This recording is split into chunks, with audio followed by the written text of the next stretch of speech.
Good morning, everyone. Good evening, good afternoon, wherever you are, and welcome to this week's Weekly Energy Boost. My name is Elisheva, and I'm here today with Eitan, and we are talking about breaking through barriers.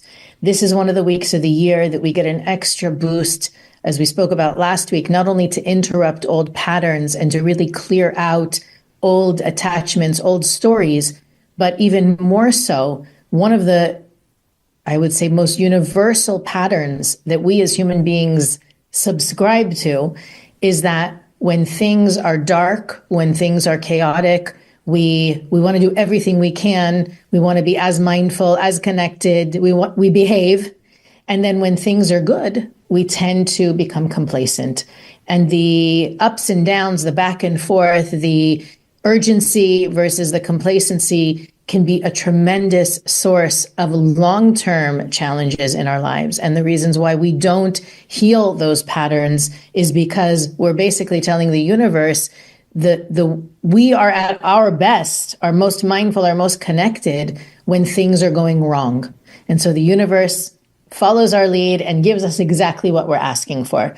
This is the week we can break those barriers, we can interrupt those patterns, and we're here to talk all about how to do that. Weekly Energy Boost is a 7-day spiritual weather forecast where we provide our listeners with the most powerful and practical tools to navigate the coming 7 days. We do that through the teachings and tools of Kabbalah. And every week we end up offering up tools and wisdom that can help you any week of the year, any year of your life.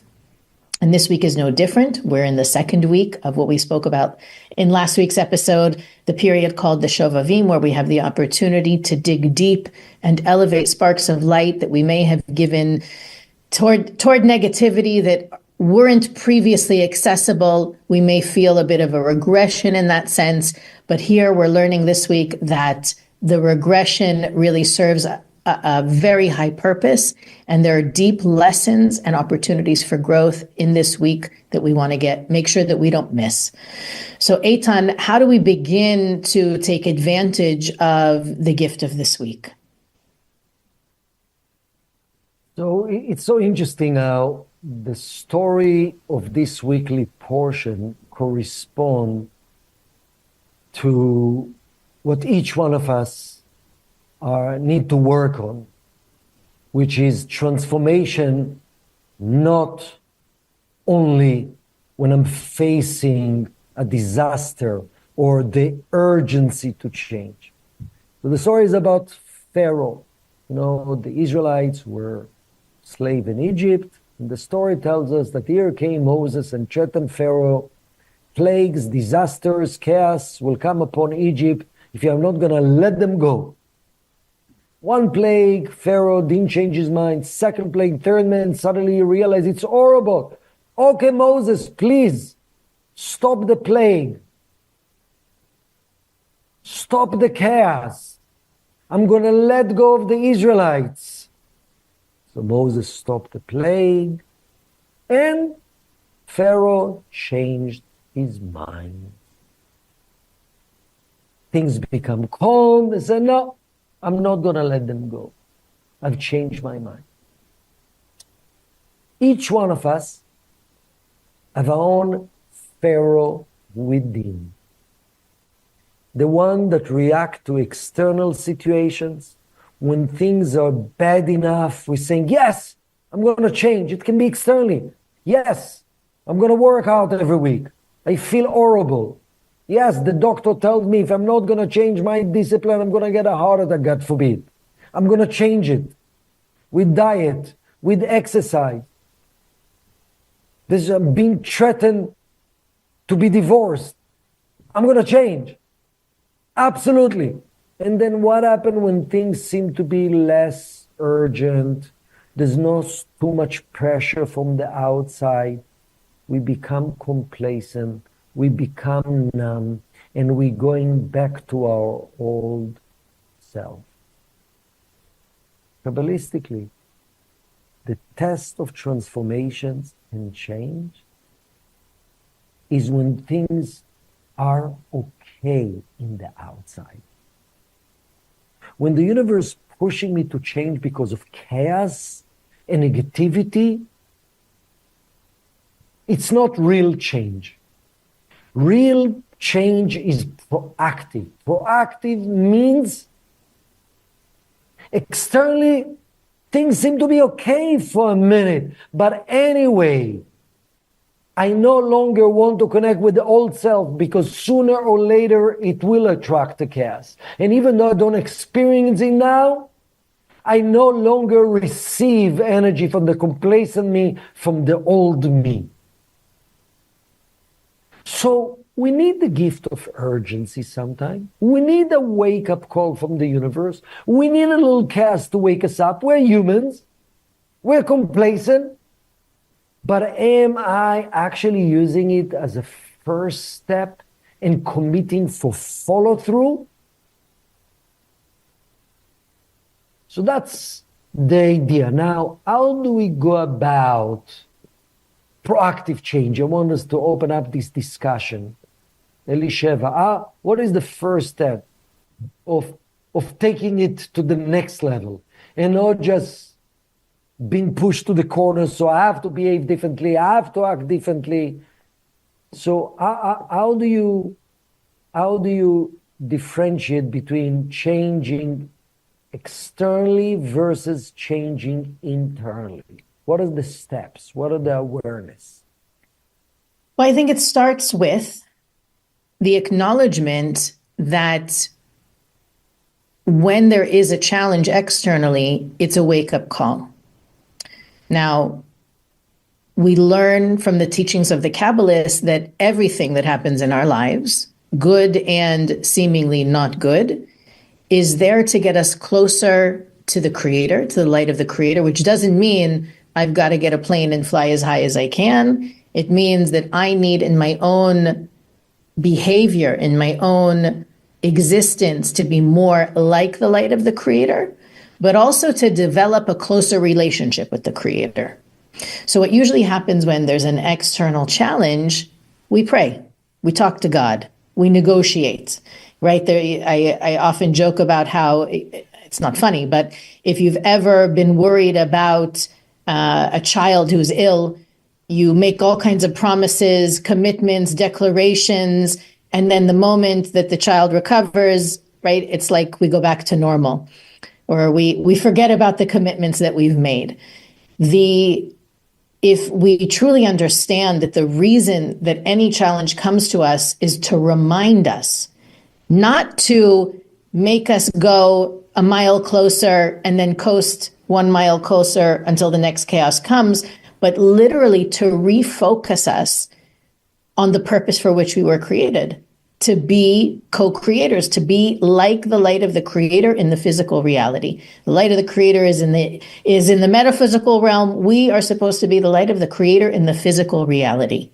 And I see, maybe as a impartial observer in so many people's experiences, I see so clearly how, in my life and the life of others, all of those challenges, from the smallest to the biggest, are really there just to refocus our effort.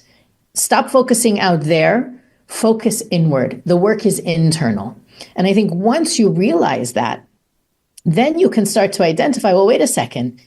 You can sit down with your handy dandy journal and write down all of the things, all of the behaviors, all of the thoughts, all of the feelings that you have that are not aligned with the light, that are not light-like. I'm jealous, I'm worried, I'm anxious, I'm stubborn, I'm judgmental, I'm critical. All of those things that are the opposite of the nature of the light of the Creator is where the work is. So people often say, well, how do I know I'm going to pick the right thing? There is no right thing. Anything you pick to transform, to heal, to improve is going to be on the path that the universe is intending you to work on. If it's funny to even think of right or wrong. Any spiritual work is spiritual work. But the whole idea that something external can come to tell us it's time to refocus on the internal, and it's not usually an internal mechanism that awakens us, is because all of the people in our life and all of the situations in our life are really the communication system from the universe. right? And so sometimes we get upset about the communication system and we miss the message that's intended in the communication. So we blame the person who's hurting us, or we blame the company that wronged us, or we blame the society that's unfair, rather than looking at where the situation is trying to get us to look at. And it's so powerful when you have that realization, and then you can also understand or internalize the idea that if you veer from that, even just a little, 1 degree, 2 degrees from where the real work is, you're going to get progressively far away from the destination, right? This is like geometry. 1 degree or 2 degree angle is going to make the third leg of the triangle wider and wider. The universe is constantly, and it can be anything. Somebody steals your parking spot. You're about to park and somebody steals your parking spot. What's the big problem? The problem is the universe is telling you you're looking outside of yourself. Go back to looking inward. It's not them, it's you. And not from a blame or that you should feel bad or guilty or beat yourself up, but to realize that the control is in your hands. The responsibility is in your hands. The accountability is in your hands. And you get to decide how the next moment looks, and the next moment looks, and the moment after that. So beautiful. So I want to bring it down to earth, to practical example. First with a couple that I know that started a company with conscious and spiritual values. And the company grew and grew and grew. And in some point, the ego took over. The arrogance took over. And chaos was manifested. Chaos arrived. And with the chaos, humility came about. Realizing we're too arrogant. Realizing we thought we know it all. Realizing because of our arrogance, we were blinded to trust the wrong people and so on. And then the Creator gave them another opportunity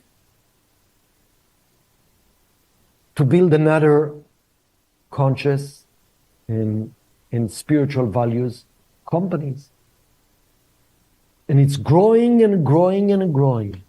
And now recently they realize, wow, the tendency to be arrogant, the tendency to start to see what's wrong with other people, which basically saying, I know better, came back again. But thank God that the spiritual muscles to realize, pause, wait a second, don't go there. Learn from your lesson. The fact that things are okay, the fact that you don't have chaos, doesn't mean you don't have to push in this essential consciousness, because eventually consciousness creates reality. Arrogance will create chaos. I don't have to wait for the chaos. Which brings us even to as a Kabbalah student. Let's look at this. I'm sure that many of you, 3, 4, 5, 10 years ago, didn't even think about spiritual concept and engaging weekly, daily learning lessons. Why? Because you didn't have urgency in your life, and then something happened in your life that triggered you to say, I have to wake up. I have to look for something deeper. I'm looking for peace inside. The chaos doesn't work for me.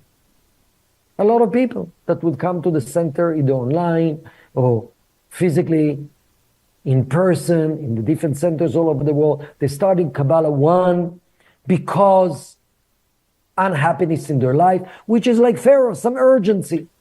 I'm going through some pain that's pushing me. I need some spirituality. And here comes the test. Then things after a while becoming better. Are you pushing for spiritual transformation and growth in the same urgency and intensity when you add an issue in your life? And that's the difference between internal spiritual desire versus external. What is external? Let's differentiate being driven by external desires versus internal. By the way, we need to have external desires, but not just. What is external desire? Desire to relieve myself from pain. It's very simple. It's a survival desire. It's temporary relief desire. Because as human, we don't like pain, which is okay. We need to have this desire as well. That's part of the lower part of our soul called the nefesh that attach to more the survival and the relief desire. Relief from pain, relief from hurt, relief from judgment, relief from financial situations, relief from the guilt that I'm feeling, whatever it is. So that's one. And sometimes, when we didn't wake up proactively to change, we will have external situation that will push us, I need relief, I need to change something. The question is, that's the only desire that drives you? Or you're in touch with the desire of your soul? What is the desire of the soul? I'm here to constantly transform, elevate, grow, because that's my life purpose. And to really get to the place you have sense of urgency about transformation without chaos in your life, that's what being with the concept of being with the light is. Sense of vigor, urgency to transform, to grow, to show up in a greater way in this world, to keep improving your ways, to take your relationship with your spouse, with your boyfriend, girlfriend to the next level, not because of chaos, to take the company to the next level, not because of chaos, to take the way that you're actually contributing to the world to the next level, not because of chaos. That's what spiritual and internal desire is. External desire, survival and relief. Internal desire, I want the endless. I want to access the true potential, the limitless. And we need to develop that urgency. And that's the change. And that's the change. What desire drive? It's okay that initially I'm driven by external desire. That's life. The question, am I taking it to the next level? How does what you're talking about relate to health challenges? I'm just listening, trying to listen through the ears of our listeners and thinking that when something happens externally, like you gave the example of this couple with the business and them becoming critical and arrogant, I see clearly how, it's easy to understand that. Or, if your partner threatens to leave, God forbid, because of this and this and that, and you can say, okay, I'm going to focus on my internal work. But when a health challenge comes up, it's not really an external thing. It's an internal thing also. How can a person use a health challenge as a means to foster and continue their spiritual work, especially when some health challenges actually seem to diminish a person's capacity to do and to be engaged and to be present?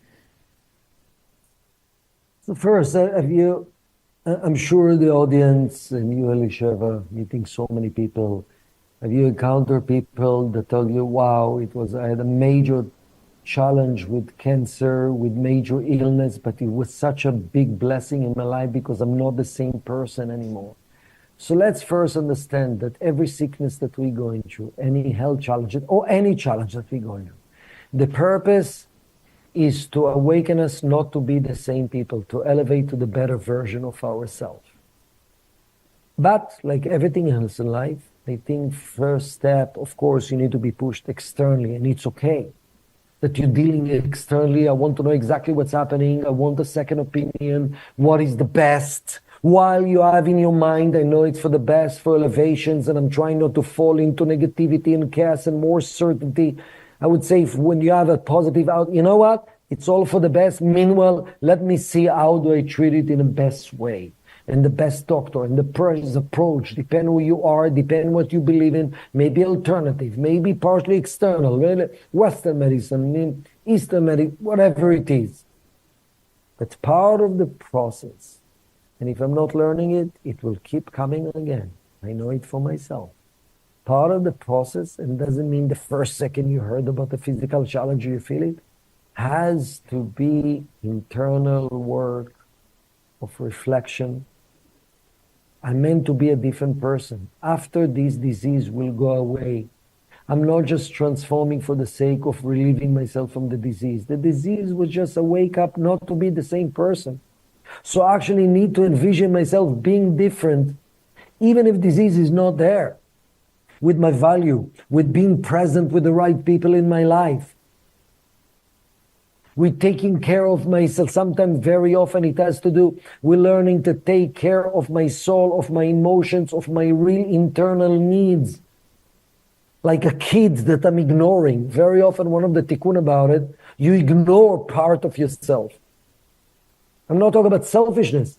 Like you don't take care of one of your children. You're not present. You're not there. You're not feeling them. Sometimes we ignore part of ourselves. We're not present. And it's not just because I want to get rid of that disease. The disease are just wake up to upgrade to a new behavior, new feelings, new love, new consciousness, new behavior. So important. Both realities. Yeah. External and internal. I feel like this is a concept we could talk about for hours, that screen or curtain that prevents us from seeing clearly. I often hear from people, I wish I knew the lesson. I don't understand why it's in my movie. I remember once a group of teachers were talking with Karen Berg, and one of the teachers asked Karen, how can we access those files? Because on some level, our soul knows why a particular challenge is in our movie, what we can change, what the ultimate level of ourselves looks like, where there's just a gap between our conscious knowledge and our soul knowledge.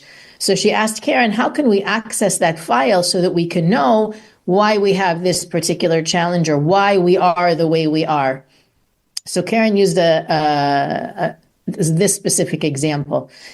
Karen said, let's say you have a person who she has a blockage around intimacy, fear of being intimate. Not that she doesn't have a partner who loves her deeply and profoundly, but she just can't bring herself to be completely open and connect on an intimate level. Is it going to help her? Or maybe Karen said it differently. Karen said, let's say in a previous lifetime, she was abused. And therefore, there's that residue of memory on a soul level, and she is afraid to open herself up to the potential of that happening again. Is that going to give her the strength to overcome the blockage? Is that going to inspire her or give her the motivation to be vulnerable and to let down her guard and to heal her? No. The knowledge doesn't help us. If it would, we would have that knowledge. And I'm sharing that because I know that one of the things that trips people up is not knowing why. That they say, oh, yes, I have to get closer to the light. I'm working on my consciousness. I'm using the tools to be more connected, to be more inspired, to be more elevated. But I don't understand why this is happening. This specific versus another form of chaos. What's the lesson I'm supposed to get? And that knowing the lesson doesn't make the change easier. Obviously, we're meant to seek the knowledge. We're meant to try and understand our previous lifetimes because we want to put an end to those cycles. But to remember that knowing is not actually a tool. It's not a key that helps us unlock whatever blockage is there. The real work, like you said, Eitan, is focusing on what can be different, what can I change, what's not in alignment that I can bring into alignment. And then we see that the need for the chaos diminishes because we're becoming who we're truly meant to be. And the chaos is not, I feel like we can't end the episode without making the point, and I would love to hear maybe the way you would say it, is chaos is not a punishment.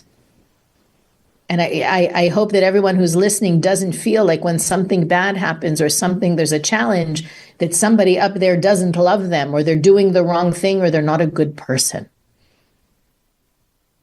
Actually, there's a difference between the word challenge and chaos. Challenge, when we look at the word, for me at least, the word challenge means opportunity to grow and to upgrade. Chaos means there's no order to it. So I think everything has an order to it. And there's one intelligence that drives every second of our life, if it's pain or if it's pleasure. Awakening us to grow, awakening us to go to our next level. Right. It's only chaotic if we forget it has a purpose. Yeah. Perfect. Thank you so much. 1 second. I wanted to add something. Yeah. For those of our listener that live in New York, I am starting next week, January 27th, at Monday, 7 p.m. in person, the Power of Kabbalah course, Kabbalah 1, deeper, upgraded. If you have a chance, we'll send you the information and join us. The first class is free. You can test it out. All the best, and talk soon. Definitely. We'll put those links in the show notes and on weeklyenergyboost.com. You can also, if you're not in New York, it's a great opportunity to send your friends and family who are in New York to join us there and begin their journey. Weekly Energy Boost is available on all podcast platforms, YouTube, Facebook, and Instagram. You can follow us on those platforms to receive additional content to support you in living what we speak about on every episode. We're also at weeklyenergyboost.com. There you can find our archives, things that we think are important for our listeners to know about, as well as the donate button, which allows us to continue to put out the content and the episodes that we're providing. So visit us there, send us a message, let us know how we can support you better. And as always, like, rate, review, and share. We'll see you next week on the Weekly Energy Boost.